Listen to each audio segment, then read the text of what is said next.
Let's bring in medical doctor Femi Oyekon, who joins us live via Skype. Thank you for joining us on TVC News at 10. So quickly, the figure has risen to 11 in the UK for persons who have tested positive for the Omicron variant of the COVID-19.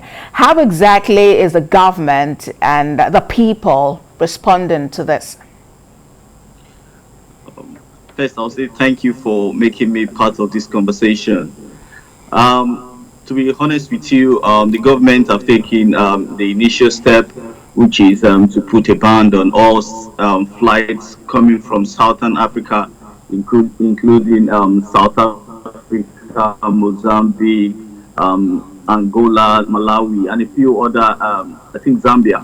So there has been a ban that no flight from those 8 countries are going to be allowed to the United Kingdom. Another step the government have taken is to ensure that people that have arrived in the last 20 days all are asked to do a PCR and to self-isolate until the PCR result comes back negative. So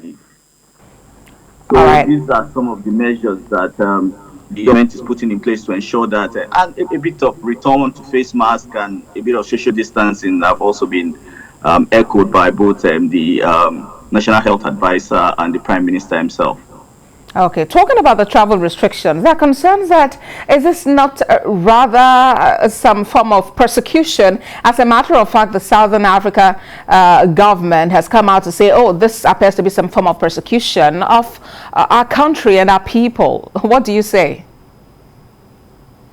I'll say that sometimes whatever measures you take to save life, no matter what the eventual cost is or the political interpretation some people may give to it, eventually saving life comes first.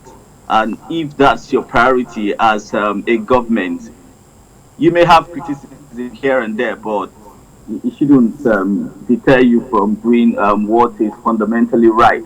And at the moment where it's difficult to know, one, if the new variant is highly transmissible compared to the other variant, we don't yet know those facts. But what we know is the fact that this new variant is highly mutated, has more spike proteins, can go past the barriers of immune system.